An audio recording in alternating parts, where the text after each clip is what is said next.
So, are you looking to tune up your Faldorn, Dread, Wolf, Herald Commander deck, but you're not quite sure where to start? Well, I'm here to help. My name is Capital G, and welcome to the first 10.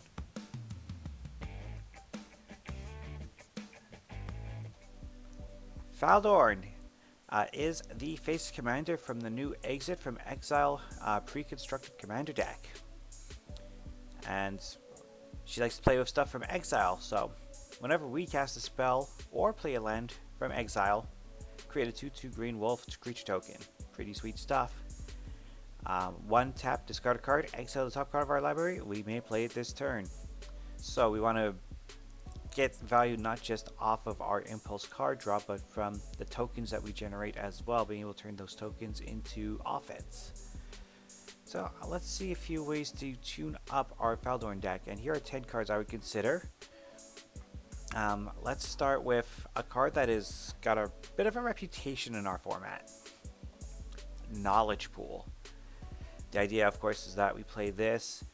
Everybody exiles the top 3 cards of their library, and then whenever a player casts a spell from their hand, that player will exile it, and if the player does, they may cast another non-land card exile with Knowledge Pool without paying that card's mana cost. So all of a sudden, everybody's got access to each other's spells. A cool thing about this is that if we want to cast a spell, but we don't want to necessarily, give it away, basically, we can still exile our own cards and cast our cards from exile without triggering the Knowledge Pool. So that's a pretty cool trick. Although if we do see something juicy, we should just toss our hat in the ring, because whatever we cast from our hand will go under the Knowledge Pool, but then we get to take something else right away. So that's the concept here. This is a bit messy, and again, it's a bit of a reputation in our format, so be very careful of your playgroup on this one. Another card of a reputation, and just found out that it is officially getting the reprint in Double Masters 2022, Sensei's Divining Top.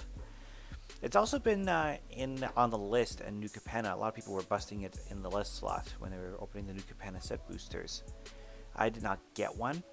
I used to have one. I traded it away a long time ago because it was already pretty valuable at the time. It's not a card I like playing with, but here, the advantage is that we can actually put the top back on top, and then with our commander or various other cards in the deck, exile that top card of our library, and just recast this for the 1 mana and still gain a more permanent card advantage. Also being able to manipulate what's on top of our deck so we exile something that we want to play is pretty sweet. So I do actually strongly recommend this card here, in spite of the price tag. From the new set, Baldur's Gate, from the main set, we got Wand of Wander. It's a red and 3 for this artifact. Get your d20s out because you're going to need it. 4, tap and roll a d20. Each opponent exiles cards from the top of their library until they exile an instant or sorcery. Shuffle the rest into their library. You may cast up to X instants or sorceries from amongst cards exiled this way without paying their mana cost. As long as you roll a 1 through 9, you get to cast at least one of them. A 10 to 9 through, you get to cast 2 of them. And if you roll a crit, a natural 20, X is 3.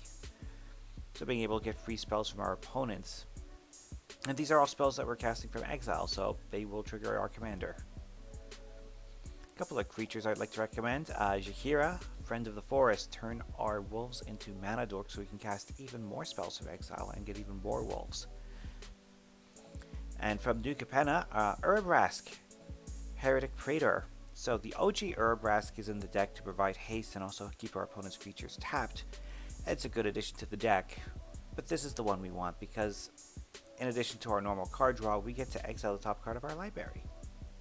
And we get to play that card. So it's exactly what our commander wants to do.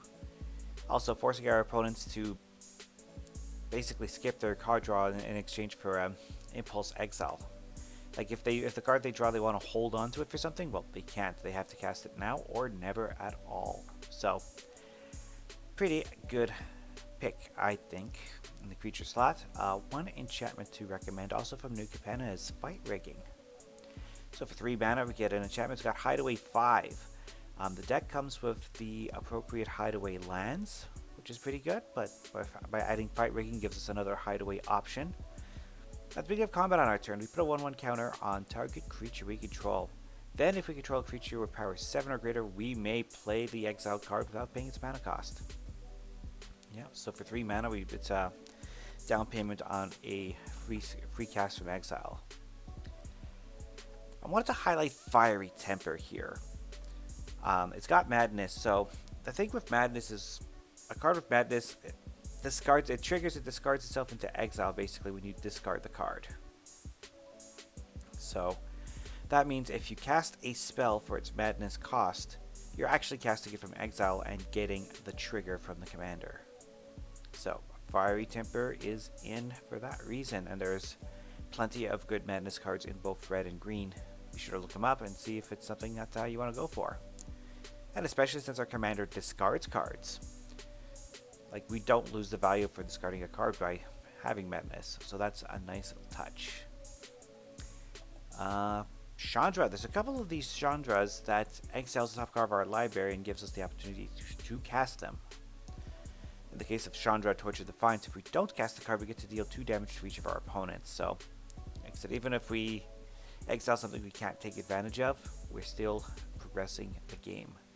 The fact that it also ramps is pretty nice. Can zap a creature. Don't worry about that -7. We're not...